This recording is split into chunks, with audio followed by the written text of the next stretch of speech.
देखेंगे प्रश्नावली 2.2 में क्लास 9 का मैथ है कि पहला सवाल निम्नलिखित पर बहुपद 5x 4x स्क्वायर प्लस 3 के मान ज्ञात कीजिए। तो पहला में है, पहला x का मान यदि 0 है तो इस बहुपद का मान क्या होगा, x का मान -1 है तो क्या होगा, x का मान 2 है तो क्या होगा।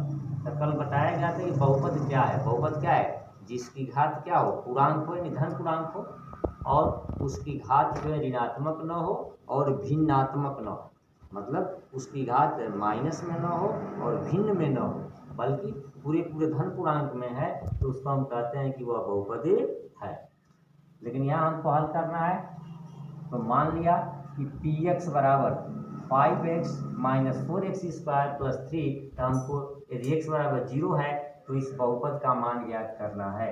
तो px के स्थान पर क्या रखेंगे हम, 0 बराबर 5 इंटू 0 ऋण 4 इंटू 0 का वर्ग और प्लस 3। क्या किया गया है इस प्रश्न में, जहाँ जहाँ x है वहाँ क्या किया गया, 0 रख दिया गया।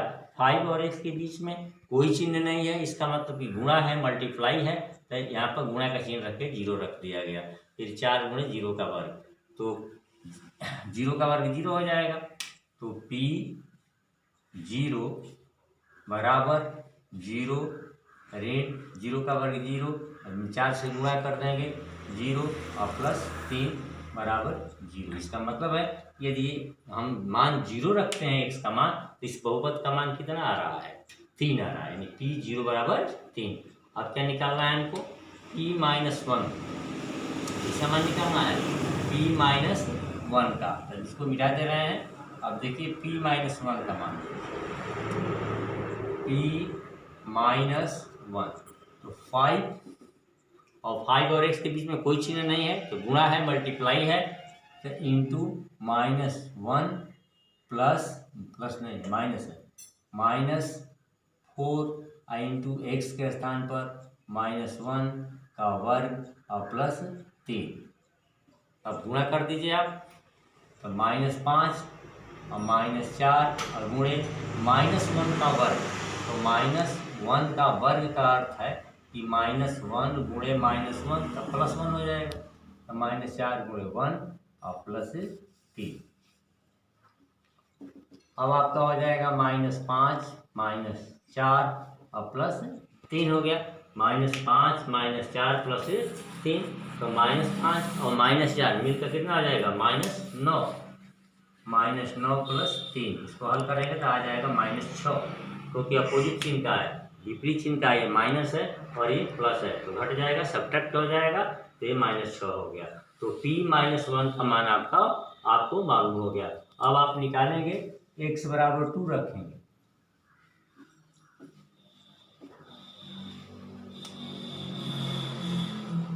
तो x के स्थान पर क्या रखेंगे आप, 2 रखेंगे, तो बराबर 5 इंटू एक्स के स्थान पर 2 ऋण 4 और गुणे 2 का वर्ग और प्लस 3 बराबर 5 दूनी के 10 ऋण 4 और 2 का वर्ग 4 और प्लस 3, तो 10 और ऋण 4 चौके 16 और प्लस 3। ये क्या हो गया आपका, 5 दूनी के 10 और ये 4 हो गया और 2 का वर्ग 4 हो गया, 4 चौके 16, ये प्लस है, 10 के पीछे 10 के लेफ्ट साइड में कोई चिन्ह नहीं है, बाएं पे क्या है, प्लस है, तो ये प्लस 10 3 13 और -16, यहाँ प्लस हो गया, यहाँ माइनस है, विपरीत चिन्ह का है, घट जाएगा, तो 16 में से 13 जाए, 3 चिन्ह जो है जो ज़्यादा है उसी का रखा जाएगा, -3, यानी p2 का मान क्या हो गया, -3 हो गया। तो जब इस प्रकार के प्रश्न है कि निम्नलिखित पर बहुपद 5x ऋण 4x स्क्वायर प्लस 3 के मान ज्ञात कीजिए, और जो ये मान दिया है उस मान को हम x के स्थान पर रख देंगे, हल हो जाएगा। अब आपका दूसरा प्रश्न है, निम्नलिखित बहुपदों में से प्रत्येक बहुपद के लिए p0 p1 p2 ज्ञात कीजिए। तो सेम टू सेम वही मान है आपका, अब निकालना है p0, तो p y के स्थान पर 0 रखना है हमको, तो 0 का वर्ग ऋण 0 और प्लस 1, ये पहला सवाल हल कर रहे हैं बराबर ये 0 0 हो गया, कितना हमारा मान आ गया 1।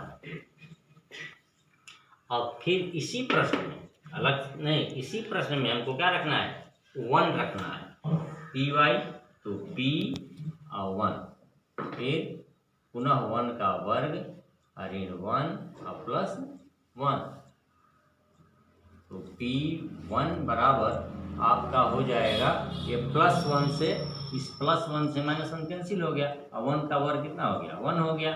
यहाँ आपको 0 रखा गया है तो ये 0 हो गया, ये 1 हो गया। तो हमने किसका मान निकाल लिया P0 का P1 का। अब हमको निकालना है P2 का।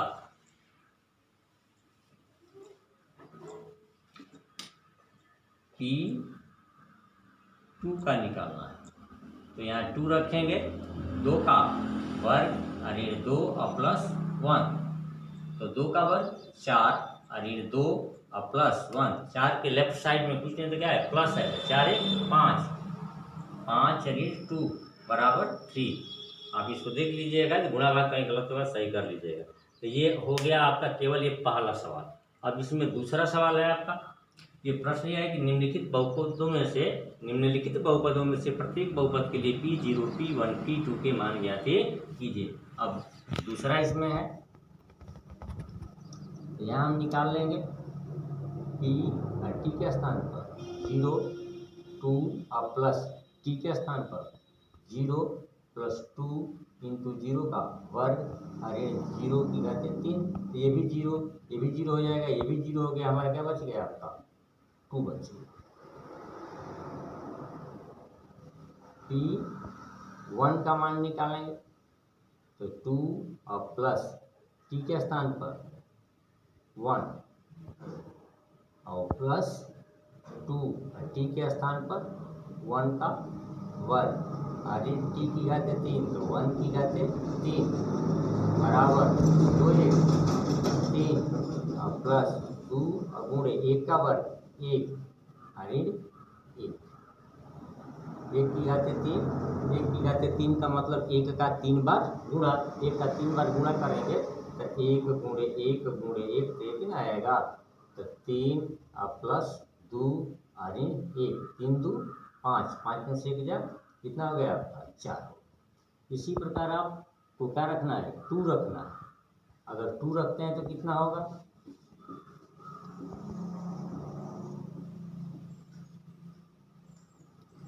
2 अगर रखते हैं तो 2 और प्लस T के स्थान पर 2 और प्लस 2 × T के स्थान पर 2 का वर्ग ऋण 2 की घात 3 बराबर 2 + 2 + 2 गुणे 2 का वर्ग 4 ऋण 2 की घात 3 का मतलब 2 का 3 बार गुणा, तो 2 और प्लस 2 और प्लस 4 दूनी के 8, अरे 2 दूनी के 4 दूनी के 8 प्लस 8 से -8 कैंसिल हो गया, 2 दूनी के 4। तो इसमें क्या करना है कि P2 है तो यहाँ पर हम P2 का मान निकालना है, तो इसमें हम यहाँ क्या रख दिए 2 रख दिए हैं और मान रख करके गुणा भाग कर लिया गया है। अगर कहीं इसमें गलत होगा गुणा भाग में सही कर लीजिएगा, या गलत आया होगा तो फिर फोन से बात कर लीजिएगा, बता दीजिएगा। P0 P1 P2। अब प्रश्न 3 है, सत्यापित कीजिए कि दिखाए गए मान निम्नलिखित स्थितियों में संगत बहुपद के शून्यक हैं या नहीं। ये हमको दिखाना है, सत्यापित करना है कि जो दिए गए मान हैं, दिखाए गए जो मान हैं वो निम्नलिखित स्थितियों में संगत बहुपद के शून्यक हैं या नहीं। Px बराबर है 3x + 1, आपका है Px बराबर 3x + 1। यहाँ पर x का मान कितना दिया है -1/3, तो यहाँ पर रखिए Px के स्थान पर -1/3 बराबर 3, x के स्थान पर आप रखेंगे -1/3 और प्लस 1। 3 से 3 कैंसिल हो गया, आपका यह है 3 गुणे -1/3, 3 से 3 कट जाएगा, -1 बचेगा, -1 और प्लस 1। अपोजिट चिन्ह का है, विपरीत चिन्ह का है, -1 + 1 तो कितना हो जाएगा 0। तब यदि यहाँ इस मान को रखने पर 0 आए तो शून्यक है, अगर 0 न आए तो शून्य के नहीं है। तो कह रहे सत्यापित कीजिए, दिखाइए कि दिए गए मान निम्नलिखित स्थितियों में संगत बहुपद के शून्यक है या नहीं। तब देख रहे हैं कि पी एक्स बराबर 3x+1 में x के स्थान पर जब -1/3 रखा जा रहा है तो इसका मान कितना आ जा रहा है 0, इसलिए शून्यक है, शून्यक। अब दूसरा प्रश्न है आपका, पी एक्स बराबर 5x रे पाई, जबकि x का मान कितना है 4/5, तो यहाँ रख दीजिए। तो p x के स्थान पर आप रख देंगे 4/5, तो 5 × 4/5 अरे 5 से 5 कैंसिल, तो 4 × पाई, और पाई का मान होता है 22/7। उसको हल करेंगे तो ये शून्य नहीं होगा, या शून्य नहीं आ रहा है आपका। 4 × पाई है, 4 में से 22/7 घटाएंगे तो शून्य नहीं होगा।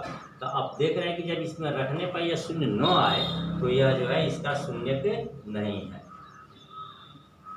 शून्यक नहीं है। इसका मतलब हो गया कि x बराबर 4/5 इस बहुपद का शून्यक नहीं है। तो आपको इस प्रश्न में बहुत दिक्कत नहीं है।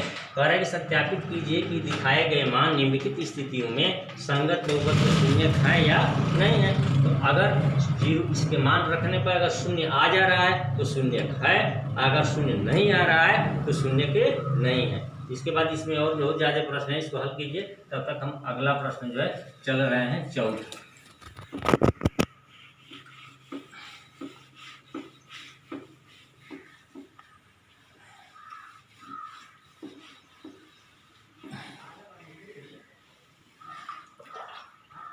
चौथा प्रश्न क्या है जी, प्रत्येक स्थिति में बहुपद का शून्य ज्ञात कीजिए। चौथा है, निम्नलिखित में से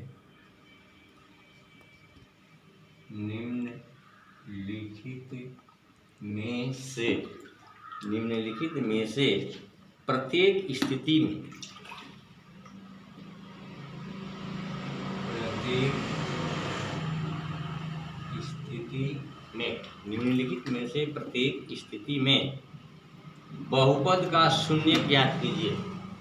एक स्थिति में बहुपद का शून्य ज्ञात कीजिए। पहला प्रश्न है चौथे का, पहला है आपका px बराबर x+5, px बराबर x+5। दूसरा है आपका px बराबर x-5, px बराबर x-5। इसी प्रकार बहुत सारे जो है प्रश्न हैं, और एक प्रश्न और है इसमें का छठवां है, सातवां, px बराबर cx+d।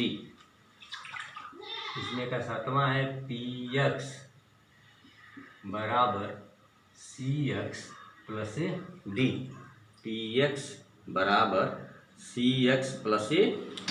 देखिए कह रहा है प्रश्न में कि निम्नलिखित स्थितियों में से प्रत्येक स्थिति में बहुपद का शून्य ज्ञात कीजिए। निम्नलिखित में से प्रत्येक स्थिति में बहुपद का शून्य ज्ञात कीजिए। पहला सवाल है px बराबर x+5, इसमें इस बहुपद का शून्य क्या है। दूसरा है px बराबर x-5, इसमें बहुपद का शून्य क्या है। और इसमें और सवाल छोड़ दिए हैं। सातवां है इसमें का px बराबर cx+d। तो एक एक करके हल करके देख लीजिए। यदि शून्य है, कह रहा है कि निम्नलिखित में से प्रत्येक में बहुपद का शून्य ज्ञात कीजिए। शून्य जब ज्ञात करना है तो इस px के स्थान पर क्या रख देंगे 0 रख देंगे। तो px बराबर x+5, यहाँ 0 रखिए तो x+5 पक्षांतर कर दीजिए, -5 बराबर x, तो x बराबर -5। इसका शून्य होगा, करेगी शून्य ज्ञात कीजिए। तो शून्य बराबर -5, और फिर है पहला हो गया यह। दूसरा है आपका px बराबर x-5, ये 0 रख दीजिए, और x-5, तो 5 बराबर x, -5 इधर आएगा, -5 का पक्षांतर होगा +5 हो जाएगा, तो x बराबर 5। तो शून्य की यहाँ क्या हो गया आपका, शून्य बराबर 5। अब इसमें 7वां सवाल है,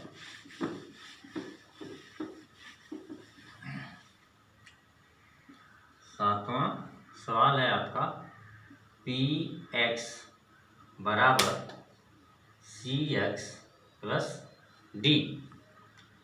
तो यहाँ px के स्थान पे क्या रखेंगे, 0, cx प्लस d।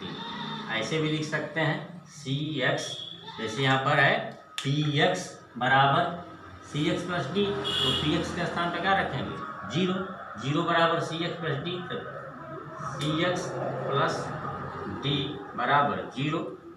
तो cx बराबर प्लस डी इधर आएगा तो माइनस डी, तो x बराबर माइनस डी बटा सी। यानी यदि प्रश्न में यह कहा है कि निम्नलिखित में से प्रत्येक स्थिति में बहुपद का शून्य ज्ञात कीजिए, तो शून्य पद ज्ञात करना है तो जो px लिखा है उसके स्थान पर 0 कर देंगे, इसके बाद पक्षांतर कर देंगे और पक्षांतर करके वहां से हम जो x का मान निकालेंगे वही जो है क्या होगा, उसका शून्य होगा। तो इस प्रश्नावली का आप दोहराइए, और अगर इसमें कोई प्रश्न नहीं आता है तो स्कूल पर से फ़ोन मांग लीजिए और वहाँ से प्रश्न पूछ लीजिए कि कौन आपको नहीं आता।